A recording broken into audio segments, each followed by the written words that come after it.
안녕하세요. 오늘은 2020년 11월 12일입니다. 예, 오늘 목요일 여의도에 오늘 마포에서 김무성 일당들이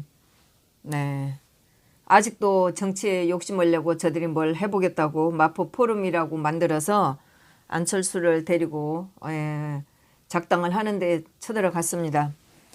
제가 물론 우리 유튜브들도 오셨지만 제가 유튜브 연합 방송에 연합 그 톡에 올려서 거기에서 몇 분들이 오셨어요. 예, 그분들은 뭐 남자분들이시고 오래 전부터 유튜브를 했던 분들이라 저보다 훨씬 더 용감한 분들이죠.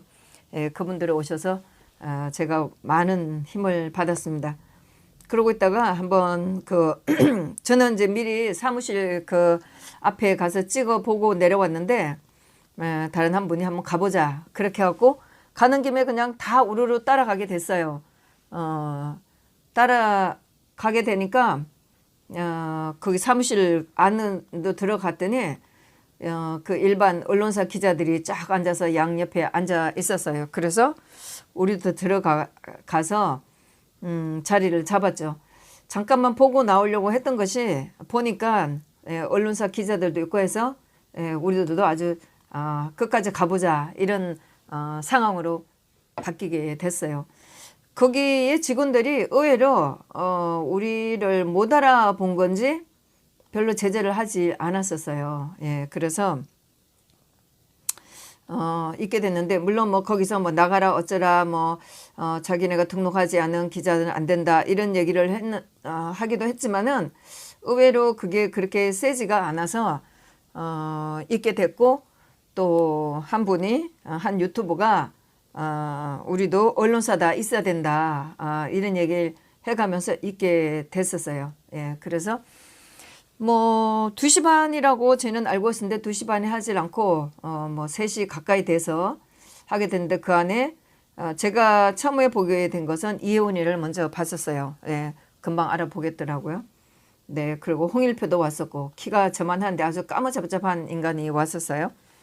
예, 여러 아는 얼굴도 왔습니다. 강석호는 바로 알아보겠고, 네, 바로 얼굴도 커서 알아보겠는데. 네, 제가 작년에 전화를 했을 때 네네네네 건성으로 했던 대답을 건성으로 했던 인간이었어요. 그렇게 해서 버티고 있다가 결국은 거기서 꽤 시간을 보냈죠. 그러고 있다가 이제 김 단장님이 한바탕 했고 그러면서 안철수가 이제 얘기를 했는데 1차로 자기가 정치 입문하게 된 얘기를 했었고 자기 일생을 얘기를 했었고 정치 입문하게 된 얘기를 했었고 그러고 나서 문재인이 잘못된 점 7가지를 얘기했는데 한마디도 들을 게 없는 개 씹소리였었어요. 정말 한마디 한마디 할 때마다 누가 이렇게 만들어 놨는지 누가 저런 거한테 자리를 넘겨줬는지 한바탕 소리 지르고 싶은 거를 매번 나오고 있었지만 제가 또 중간에 판을 깨뜨릴 수는 없잖아요. 네. 그러면서 저는 또 법원에 가야 됐기 때문에 이제나 저제나 기다리고 있는데 물론 안철수가 지가 정치 입문하게 된 거 끝났을 때 나갔어야 되는데 머뭇거리다가 대답을 제가 소리 지르질 못했어요. 그러고 있다가 문재인의 7가지 이런 나쁜 점을 얘기를 했는데 그래서 또 듣고 나갈까 말까 계속 망설이면서 왔다 갔다 했었죠.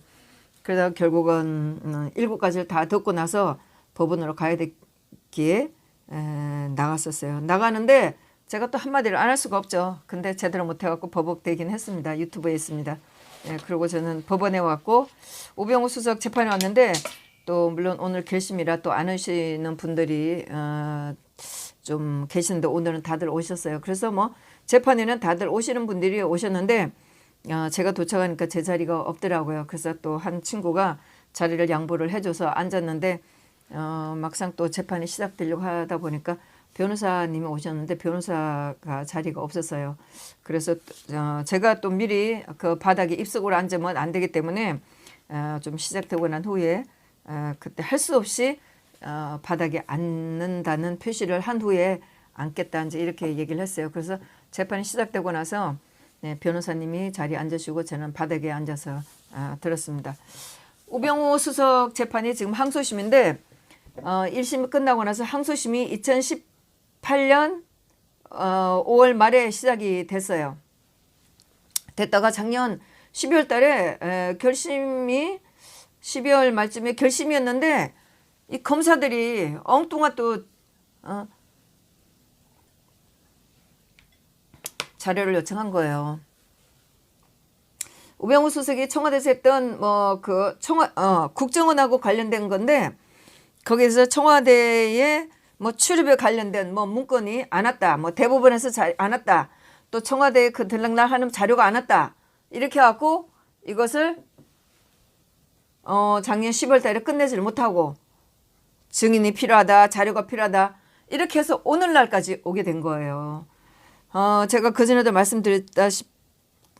드렸겠지만은 저는 우병우 수석 재판이 작년에 끝났으면 올해 초 어떻게든지 선고가 나면 항소심 선고가 나면 우병우 수석이 우리 그 4월 15일 날 우리 공화당에 와서 그 지역구로 뛰길 바랬었어요. 그랬는데 어떻게 저것들이 알고 우병우 수석이 선거에 나가지 못하게 하려고 그랬는지 모르지만 지금이야 이제 말하죠. 사실 그때 보면은 굉장히 조심스러웠었어요. 우병우 수석이 재판에 못 나가게 하려고 저렇게 하는 게 아닌가 이런 생각을 했습니다. 우병우 수석이 강남에 사시기 때문에 우병우 수석이 강남 제가 구태여 지금은 지난번에 말씀을 드렸는데 다시는 말씀을 안 드릴 것 같아요. 그때는 제가 문경에 가서 실시간 방송을 하면서 하긴 말씀을 드렸는데 그 방송 많이 안 보실 것 같아서 제가 말씀드렸지만 지금은 말씀을 안 드리겠습니다. 강남에 나오셨다면 우병우 수석이 분명히 됐을 거라고 생각하는데 참 아쉽죠. 제가 더 관련된 분하고도 또 이 건 때문에 제가 많이 요구도 했고 조르기도 했고 그런데 지나가서 보면 사실 그분도 좀 아쉬워했었어요. 우병우 수석이 거기에 나갔다면 충분히 당선될 수 있었는데 하는 굉장히 아쉬운 그런 상황, 그런 결과가 됐었어요. 그래서 결국 우병우 수석이 4월 15일 날 선거에 못 나가고 오늘날까지 와서 오늘 결심을 했습니다. 우병우 수석 1심의 내용은 사실 저는 잘 모르겠어요. 근데 어쨌든 우병우 수석의 1심 내용은 박 대통령하고 최순실 그 일 국정농단 오늘도 그 얘기를 했습니다. 그 일을 우병우 수석이 민정수석으로 있으면서 막지 못했다 이거예요. 오늘도 그 얘기를 했습니다. 그리고 이제 그때 국회 청문회에 불출석했다 이거였는데 국회 청문회에 불출석했다 이것은 제가 2018년이네요. 2018년 초에 11명이 국회에 불출석했다고 해서 재판받는 게 있었어요. 그때도 제가 뭐가 뭔지도 모르고 하여튼 있어서 나갔는데 그때 우병우 수석의 장모도 있었고 우병우 수석도 있었고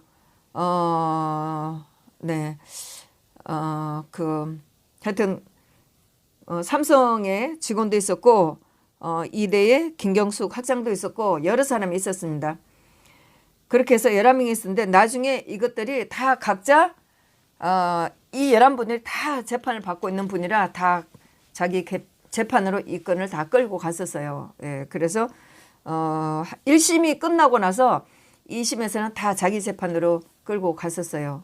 그래서 우병우 수석도 이 재판 국회 불출석했다는 이것이 또 이 항소심에 이제 끌고 나간 게 재판에 하나 있었고 그다음에 이제 항소심이 시작이 됐는데 그 중에 일부가 시작이 됐다가 나중에 또 다른 건이 추가가 됐었어요. 그래서 그 1심이 되고 2심으로 계속된 거는 그 끝났고 추가로 계속된 것이 아마도 그 국정원 관련 추명호 그다음에 최윤수 씨 관련 국정원하고 관련된 블랙리스트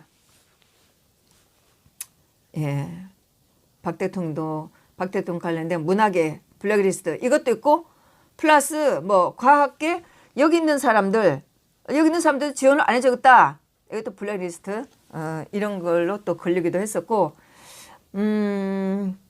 또 국정원을 이용해서 추명호 씨, 최윤수 씨 뭐 이렇게 해서 주로 이제 추명호 씨였어요. 이걸 해서 감찰권 내지 또 그 인사들 사찰했다는 거. 이거 강원도 김진선 지사, 네, 평창 올림픽 그 위원회 준비했던 분, 그 감찰했다고 한 거. 이런 건이 또 걸려 있는 게 있었어요. 하여튼 이런 걸로 해서 이 재판을 했는데, 제가 지난번에도 한번 말씀을 드린 것 같은데, 예, 제가 자료 정리해 놓은 거 본 게 있어요. 크게는 문체부 공무원 표적 감찰 및 인사부당 개입, 네, 직권남용, 이거는 이제 나중에 기소된 거예요. 그다음에 공정위 공무원 표적 감찰 및 인사부당 개입, 여기 있는 건 전부 다 그 나중에 추가 기소된 거예요. 외교부 공무원들 인사 개입, 인사 부당 개입 다 전부 다 직권남용입니다. 스포츠 4대학 합동조사반 인사 개입 부당, 이거 제가 지난번에 다 말씀드렸던 거예요. KTNG 사장 후보 등 민간인 불법 사찰, 오늘은 검사가 이걸 콕 집어서 얘기는 하지 않았어요. 전체 뭉뚱그려서 얘기를 했었죠. 세월호 수사방해, 무슨 소리인지 모르지만 또 이런 얘기도 했답니다. 네, 이석수 전 특별감찰관 감찰방해. 예. 이 사람은 뭐 일부 유죄, 무죄 이렇게 된 것도 있는데, 이 사람이, 네, 우병우 수석이 이제 개인적인 그 아들 그 보직 받았다는 거, 운전병 보직 받았다는 거. 우병우 수석의 아들이 보직 받았다는 것은 우병우 수석이 알아서 면접 보고 다 한 거로 운전병으로 갔는데, 이걸 지난번에 추미애 아들 그 건이랑 많이 비교를 하는데 비교 자체가 되질 않아요. 네. 우병우 수석 아들은 자기가 알아서 다 간 거고, 네. 그리고 실제로 운전도 잘 했고, 뭐 어릴 때부터 뭐 집이 부자였으니까 차도 있었고, 운전도 잘 했었고, 뭐 코너링이 좋았다고 그러는데, 사실 20몇 살짜리 초보자 운전하는 입장에서, 예, 그런 코너링, 뭐 언덕 올라간다든가 코너를 잘 가는 것은 쉬운 건 아니죠.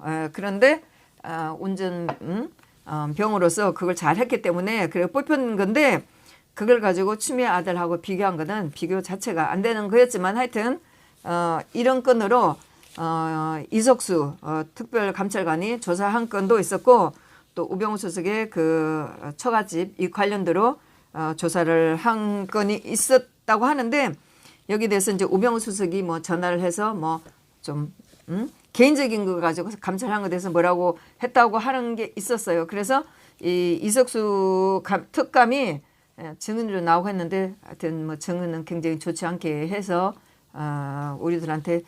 우리들을 참 불편하게 했던 그런 거였었고, 하여튼 이 사람은 잘 보여서 문재인 하에서 국정원, 네, 그 돈 만지는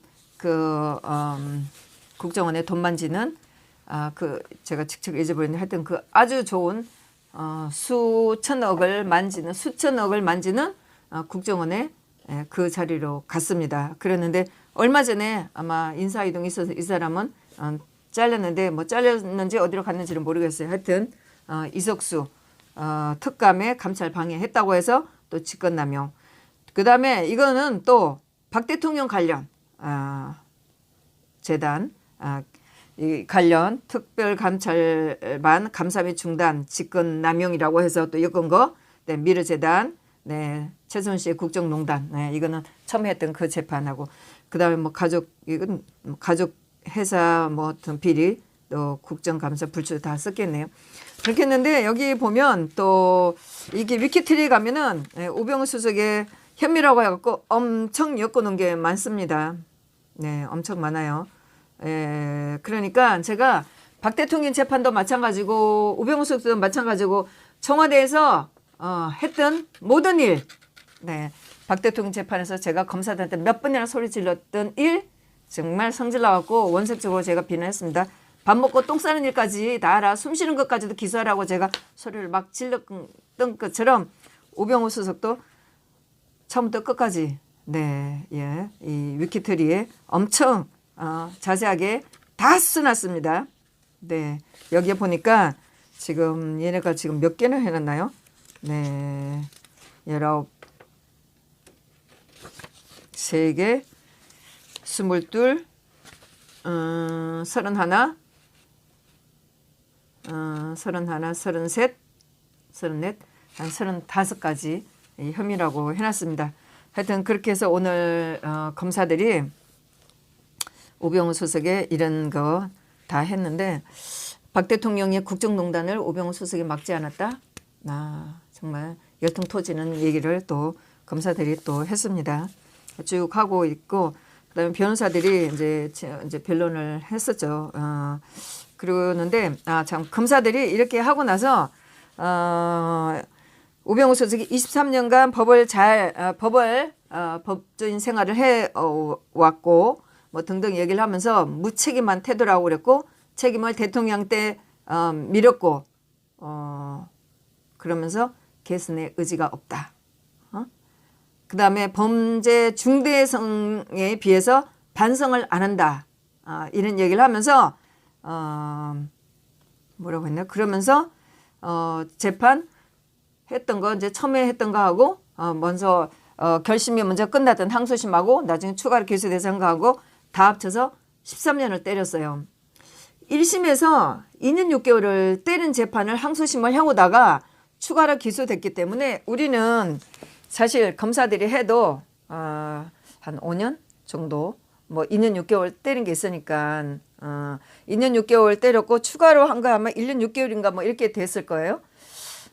추가로 된 게 1년 6개월 됐었고 그게 이제 항소심으로 계속 됐기 때문에 우리는 두 개 다 이제 합쳐서 해도 한 5년이나 이렇게 되지 않을까 이렇게 생각했는데 미친놈이 13년을 때린 거예요.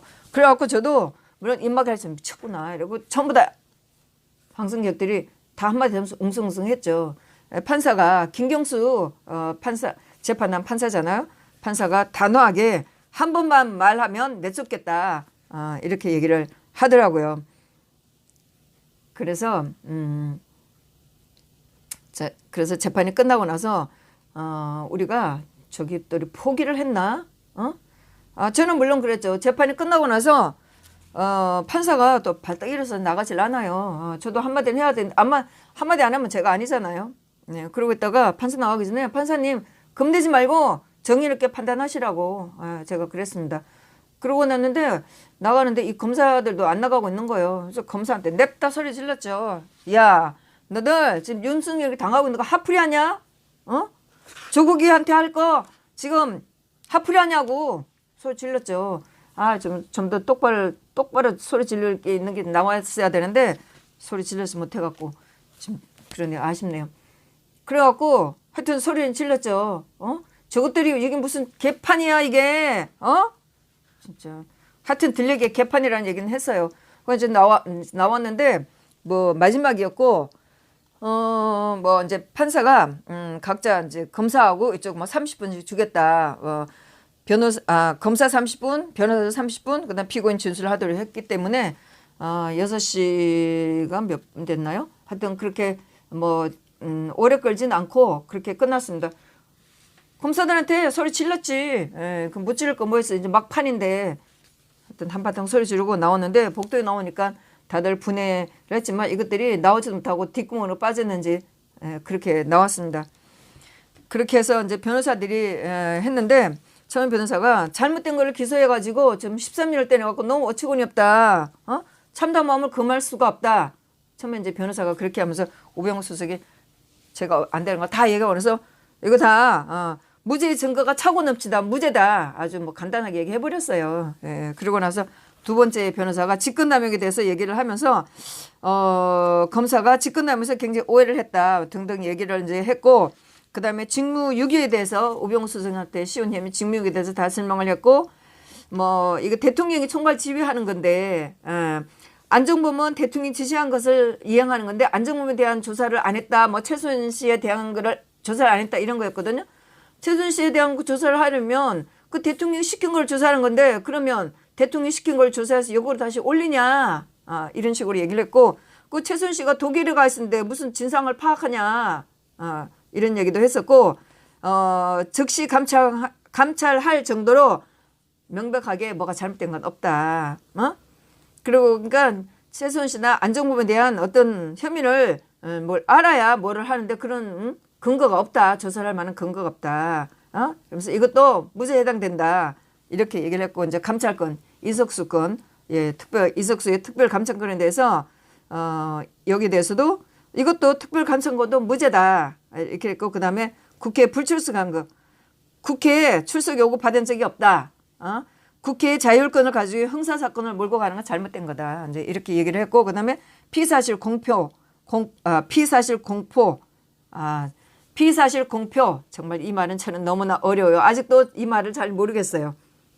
조국이 이걸 가지고 엄청 억울해하는 그런 내용이었었죠. 네, 이것도 우병우 수석 입장에서는 굉장히 억울한 그런 상황입니다. 그래서 직권남용권으로 5년 이하인데 검찰이 13년을 때렸다고 이제 이렇게 얘기를 하고 여론에 편승해서 너무나 과도한 형을 때렸다.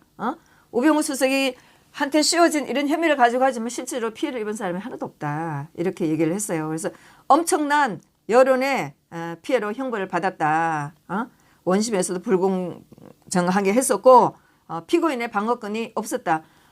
우병우 수석을 3번인가 4번인가 기소를 해서 기어이 감옥에 넣었잖아요. 그래서 1년이나 살다 나왔었죠.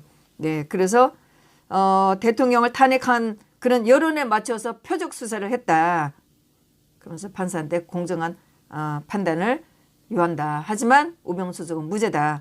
이렇게 해서 이게 이제 5시 53분 정도가 됐고 그 다음에 우병우 수석이 피고인의 최후 진술을 읽었어요. 그래서 읽는데 굉장히 심플하고 굉장히 간단 명료했는데 중간에 감동이다 막 이런 얘기를 하는데 또 오신 분 중에 또 훌쩍훌쩍 하는 분들도 있고 저도 좀 울컥하더라고요. 그래서 이제 중요한 내용을 좀 받아 적고 나와서 좀 정리를 하고 그랬는데 나중에 제가 또 아는 분한테 우병우 수석의 이 최후 진술을 좀 받아달라 이렇게 해서 그걸 받았습니다. 아주 감동입니다. 거기에 오늘 우종찬 기자도 오셨고 네, 또 우종찬 기자님을 봐주시는 변호사님도 오셨어요. 그리고 그동안에 재판에 들어갔던 걱정해서 들어갔던 많은 분들이 오늘은 다 오셔서 들어갔는데 나중에 오신 분들이 이제 자리가 없어서 복도에 계셨고 그랬습니다. 그래서 우병우 수석의 최후 진술 너무나 멋있는 이 최후 진술 이것을 읽어드리도록 하겠습니다. 정말 박 대통령 사건을 거의 마무리하면서 우리가 볼 수 있는 정말 멋진 피고인 당당하고 멋있는 피고인의 최후 진술입니다. 네, 뭐 앞에 얘기하는 그런 얘기는 안 하겠습니다. 재판장에 대해서 앞에 붙이는 그런 수식어는 저는 하지 않겠습니다. 네, 3년에 걸친 오랜 시간 동안 제 재판을 공정하고 세심하게 진행해 주시고 특히 피고인인 제가 적극적으로 소송 절차에 참여할 수 있도록 배려해 주신 데 대해 깊이 감사드립니다. 이거는 뭐 항상 피고인들이 하는 얘기인데 저라면 저는 이런 얘기 하고 싶진 않아요. 네, 제가 만일에 들어간다? 이런 건 다 생략하겠어요. 네. 그동안 변호인들께서 구두 변론과 서면으로 본건의 사실관계와 법리에 관해서 여러 차례 말씀드렸기 때문에 이 자리에서 다시 반복하지는 않겠습니다. 다만 저는 감히 말씀드립니다. 저는 억울합니다. 무죄입니다.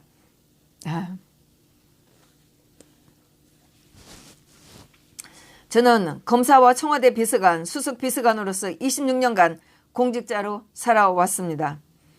공직생활 내내 공사생활 모두에서 법과 원칙을 준수하면서 살아왔다고 감히 말씀드리고 싶습니다. 누구에게 부탁도 하지 않았고 누구의 부탁도 들어주지 않아 까칠하다는 평가를 들었지만 그것이 공직자로서의 바른 자세라고 생각했습니다. 우병우 수석의 이런 태도는 제가 개인적으로도 사적으로도 아시는 분한테 들은 적이 있어요. 예, 뭐 가족이든 누구든 일절 한번 또 거기에 또 가족 되시는 분이 오시는 분도 있어요. 지방에서 오시는 분도 있는데 그분마저도 이런 얘기를 하셨어요. 네, 권리보다는 의무를 근함보다는 책임을 중시하는 것이 공직자의 본분이라고 여겼습니다. 청와대에서도 저는 공무원의 본분을 지키며 한눈 팔지 않고 오로지 일만 했습니다. 그런데 특검과 중앙지검 수사팀은 제가 청와대에서 근무한 전 기간 동안에 모든 업무를 탈탈 털어서 제가 위키트리에 있다는 그 혐의 말씀드렸었죠. 제가 한 일은 직권남용죄로 기소하고 제가 하지 않는 일은 직무유기로 기소하였습니다. 이게 제가 재판에서 본 모든 재판에서 이따위로 검사들이 했었어요. 박 대통령도 마찬가지예요. 저로서는 도저히 받아들일 수 없는 기소입니다. 저는 특검이나 검찰에서 여러 차례 조사받았고 방대한 분량의 피의자 신문 조서가 작성되었으며 1심에서 피고인 신문도 받았습니다. 저는 특검에서 최초로 피의자 신문을 받은 이래 오늘까지 단 한 번도 제가 한 일에 대해서 진술을 번복한 적이 없습니다. 그것이 사실이었기 때문입니다. 이 사건을 수사한 검사들은 과거에 일어났던 일을 밝혀낸 것이 아니라 과거를 새로이 만들어냈습니다. 이제 다음 이것이 우리가 굉장히 감동을 받았던 구절입니다. 증거가 없으면 증거를 만들어냈고 진술이 없으면 신분의 위협을 느끼는 공무원들을 상대로 허위 신문과 압박으로 진술을 만들어냈습니다. 법적으로 죄가 되지 않으면 법리도 만들어냈습니다.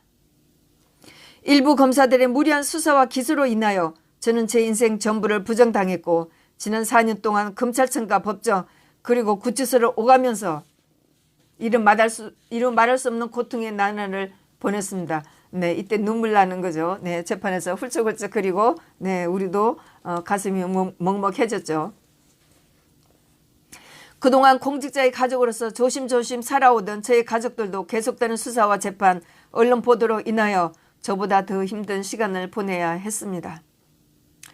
저에 대한 수사를 보고 열심히 일하는 수많은 대한민국의 공직자들이 국민보다는 검찰을 두려워하고 저는 이때 좀 울컥하더라고요. 본연의 업무에 충실하기보다는 책임지지 않는 길만 찾아 나서지 않을까 걱정됩니다. 존경하는 재판장님, 두 분 판사님, 검사가 만들어낸 거짓과 허구의 껍데기를 벗겨 진실을 찾아주시고 저희 억울함을 밝혀주시길 간절히 호소드립니다.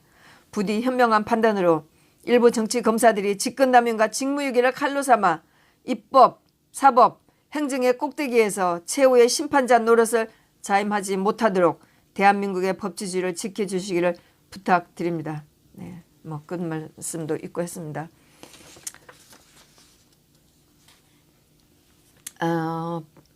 제가 이거를 다 듣고 박수가 나올까봐 굉장히 걱정을 했어요. 물론 재판이 끝났지만은 또 뭐 마지막 재판이고 하니까 아차 싶었었는데 다행히 박수는 나오진 않았습니다. 네, 그래서 재판이 끝나고 나서 이제 마지막이니까 재판에 오신 분들하고 다들 같이 저녁을 먹고 했는데 우병우 수석이 마지막 박 대통령 관련 재판을 막아주면서 네, 이렇게 참 당당한 변론을 해준 것에 대해서 우리는 정말 감사를 했고 굉장히 자랑스러워 했습니다.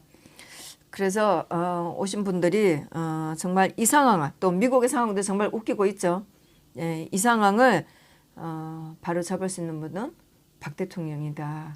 또 우병우 수석, 또 우리 제가 우리 공화당 당원이니까 네, 우리 조원진 대표님 이렇게 얘기가 나왔어요. 네, 다른 분들도 있는데 뭐 누구라는 말씀은 제가 드리진 않겠지만은 하여튼 오늘 저녁을 같이 하면서 조원진 대표님에 대해서 생각들 하시는 것이 있어서 굉장히 저는 뭐 기뻤다고 할까요? 하여튼 그렇습니다. 한 분이 그러셨어요. 예. 만일에 박 대통령이 정식으로 재판을 받았다면 박 대통령 또한 이와 유사한 말을 했을 거라고 이렇게 얘기를 하면서 저는 그 얘기를 듣고 정말 눈물이 또 났죠. 지금까지 검찰이 해오던 것이 이런 거예요. 네? 증거가 없으면 증거를 만들어내고 진실이 없으면 신분의 위협을 느끼는 공무원들을 상대로 허위 신문과 압박으로 진술을 만들어냈습니다. 법적으로 죄가 되지 않으면 법리도 만들어냈습니다. 아마도 박 대통령이 계셨다면 박 대통령도 이런 얘기를 했을 거다.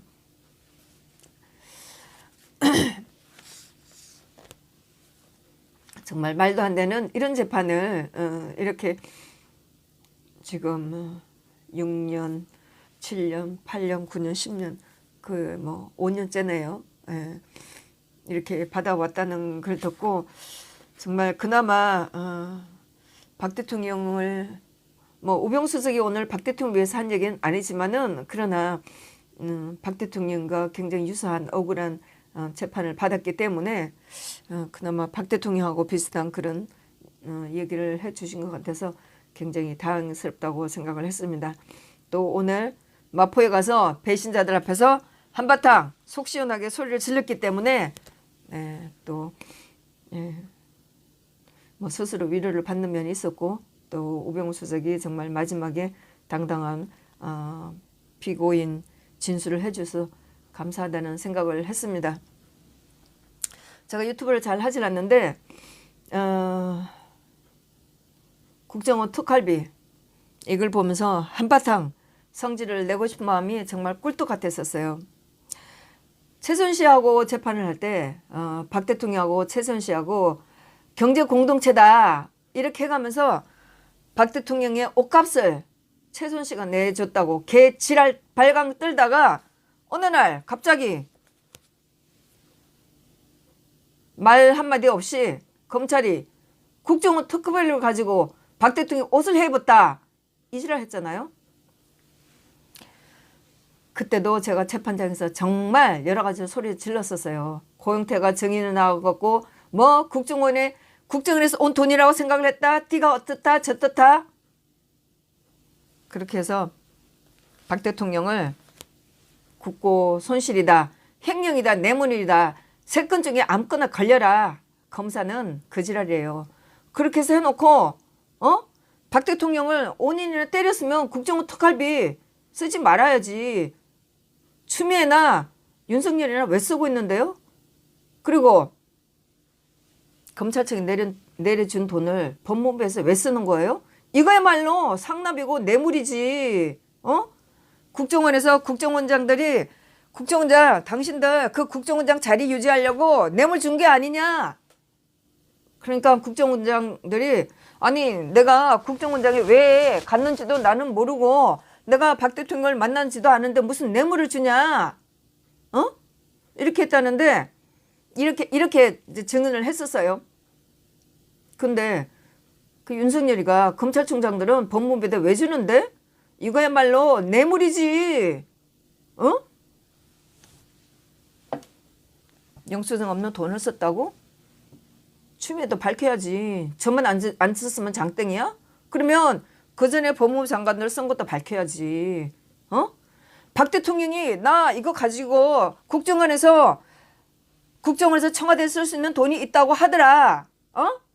그러니까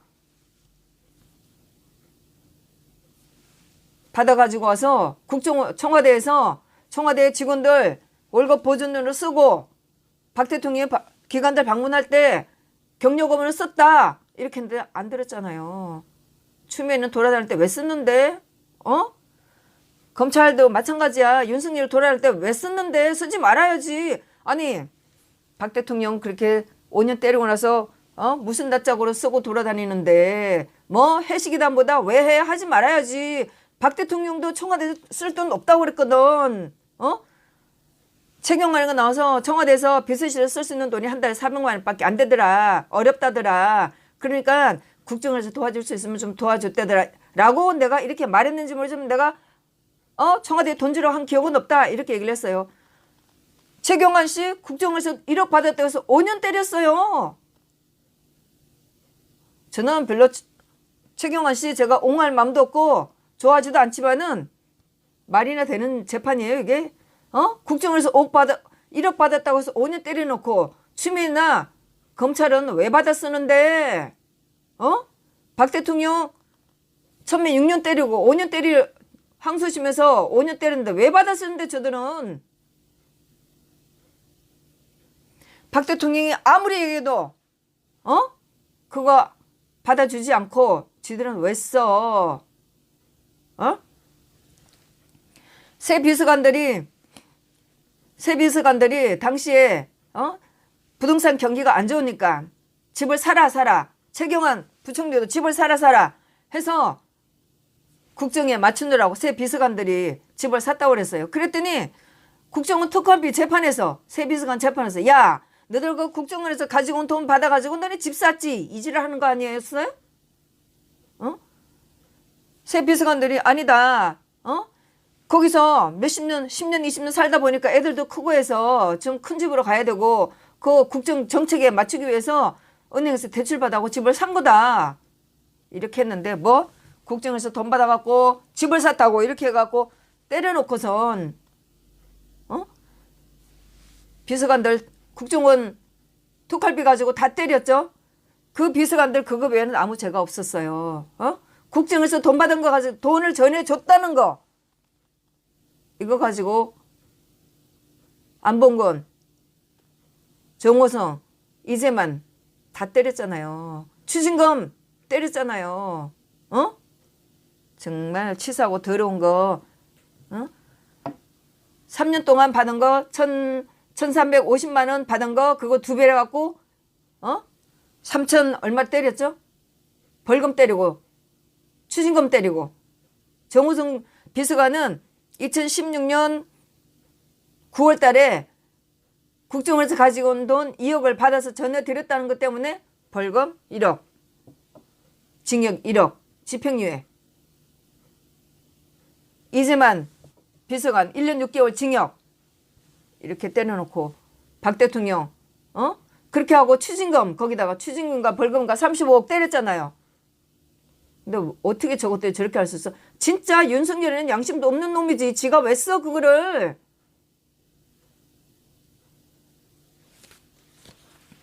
나는 윤석열하고 추미하고 피 터지게 싸우길 바래요. 국정원 특검을 갖고 한번 싸워보라고. 그런데 오늘 제가 이걸 보면서 지금 야당이라는 것들이 말 한마디도 못하고 있잖아요. 뭐 지금 하고 있어요.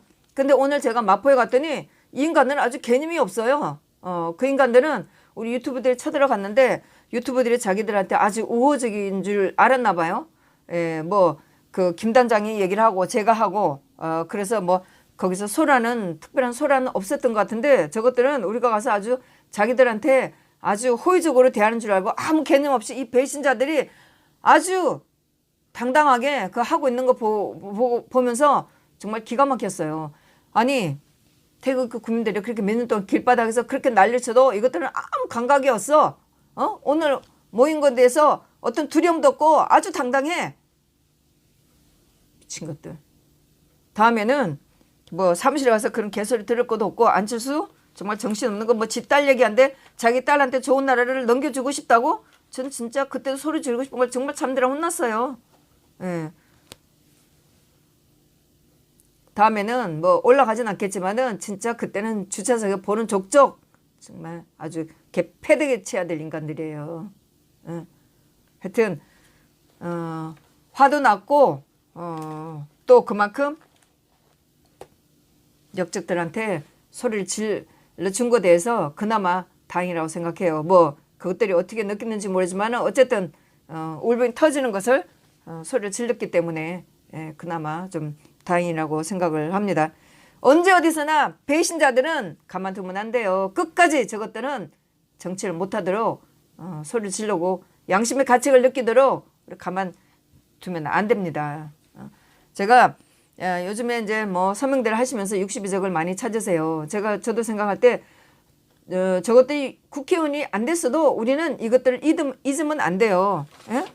끝까지 이 배신자들을 끝까지 사람들한테 알려서 이 인간들은 얼굴 들고 다니지 못하게 우리가 만들어야 돼요.